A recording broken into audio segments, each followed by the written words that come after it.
નમસ્કાર, આપ જોઈ રહ્યા છો વલી સમાચાર અને ઇવનિંગ બુલેટિન સાથે હું છું માસૂમ। સમાચારોની શરૂઆત કરીએ હેડલાઇન્સથી।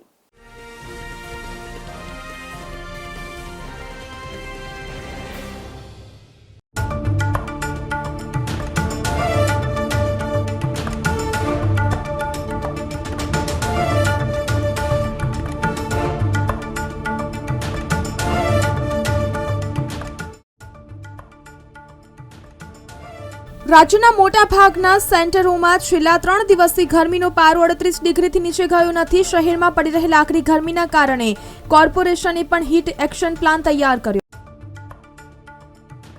માર્ચના પ્રથમ અઠવાડિયાથી જ શહેરોમાં આકરી ગરમી શરૂ। આ વર્ષે માર્ચમાં ગરમીનો પારો ગત વર્ષ કરતા 16 દિવસ પહેલા 40 ડિગ્રીએ પહોંચ્યો।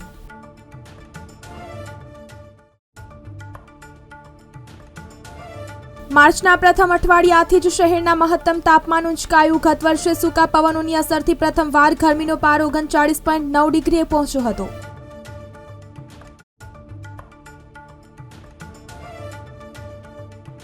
એન્ટી સાયક્લોનિક સર્ક્યુલેશનની અસરથી શહેરમાં હીટવેવ, મહત્તમ તાપમાન સામાન્ય કરતા 6.2 ડિગ્રી વધી 40.4 નોંધાયું।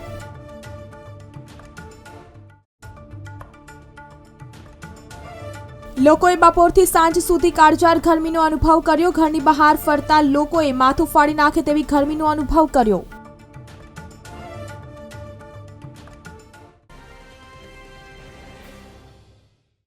અમદાવાદ અને આસપાસના વિસ્તારના વાતાવરણના ઉપસ્તરમાં છૂટાછવાયા વાદળો દેખાઈ શકે છે। તેના કારણે બફારા જેવી સ્થિતિનું પણ નિર્માણ થઈ શકે છે, પરંતુ આગામી 3 દિવસ ગરમીથી રાહત મળે તેવી શક્યતાઓ નહીવત છે।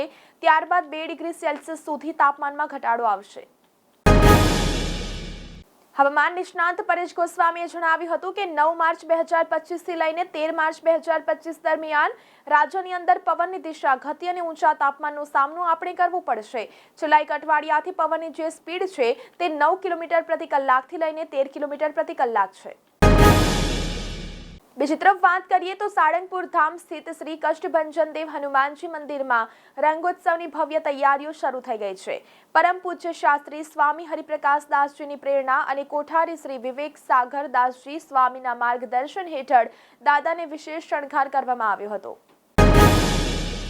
રાજકોટના લોકોને ઉનાળામાં પીવાના પાણીની સમસ્યા નડે નહીં તે માટે સતત સૌની યોજના અંતર્ગત આજે એક અને ન્યારી એક ડેમમાં નર્મદાના નીર ઠાલવવામાં આવી રહ્યા છે। તાજેતરમાં જ સિંચાઈ વિભાગે બંને ડેમો છલકાવ્યા હતા।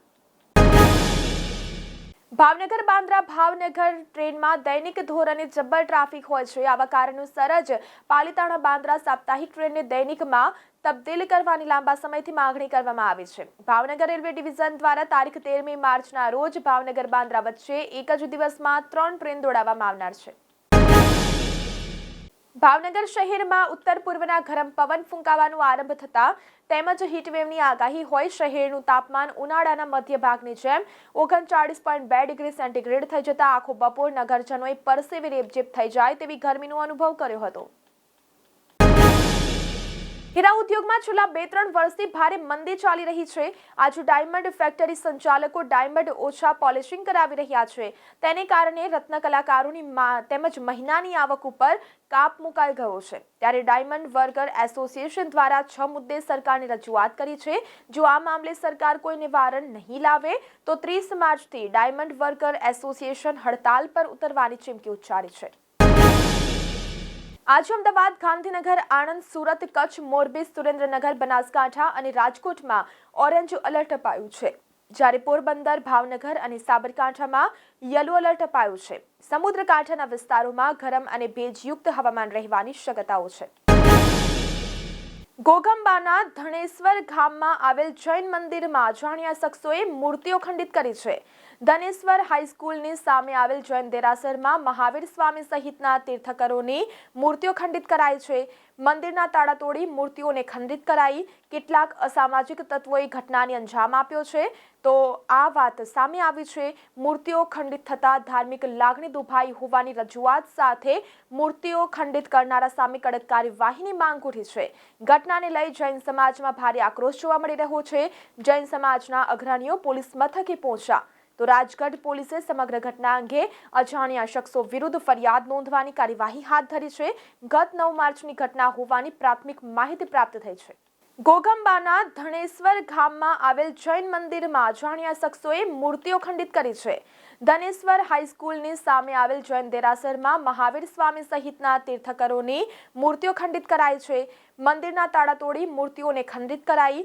કેટલાક અસામાજિક તત્વોએ ઘટનાને અંજામ આપ્યો છે. તો આ વાત સામે આવી છે. મૂર્તિઓ ખંડિત થતા ધાર્મિક લાગણી દુભાઈ હોવાની રજૂઆત સાથે મૂર્તિઓ ખંડિત કરનારા સામે કડક કાર્યવાહીની માંગ ઉઠી છે. ઘટનાને લઈ જૈન સમાજમાં ભારે આક્રોશ જોવા મળી રહ્યો છે.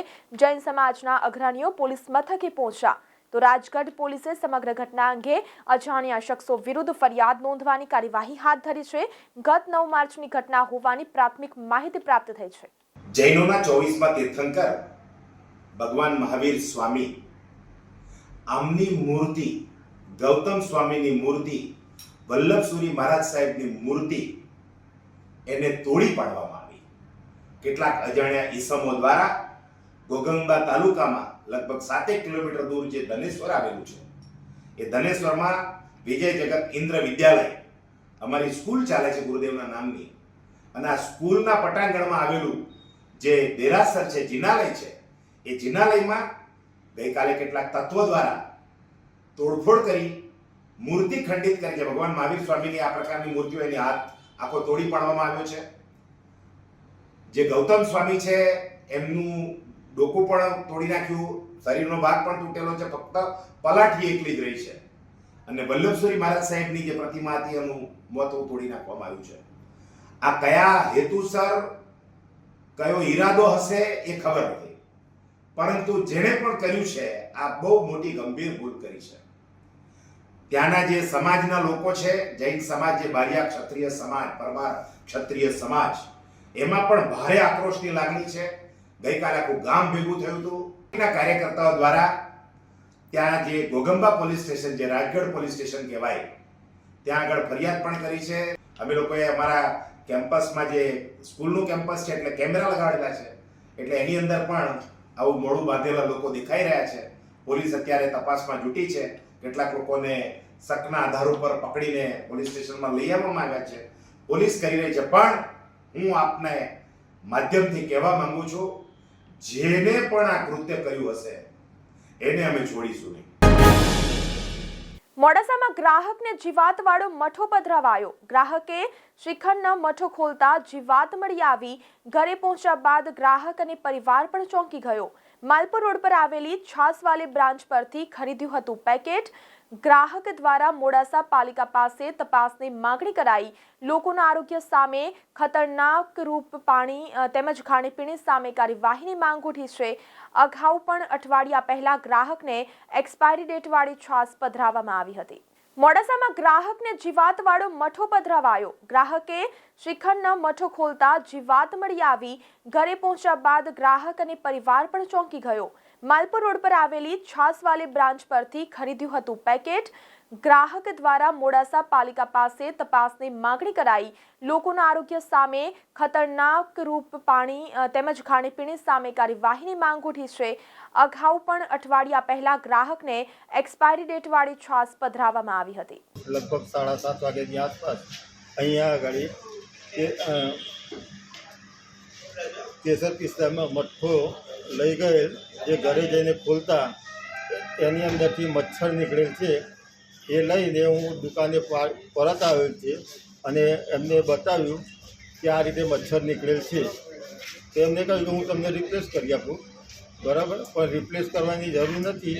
આની અંદર આ રીતે કેટલા લોકો સાથે આવી છેતરપિંડીઓ થતી હોય અને કેટલા લોકોના આરોગ્ય સાથે ચેડા થતા હોય, એટલા માટે જ હું આગળની આ કાર્યવાહી કરવા માટે પ્રતિબદ્ધ છું. તો આ સાથે ઇવનિંગ બુલેટિનમાં અત્યારે બસ આટલું જ. નમસ્કાર.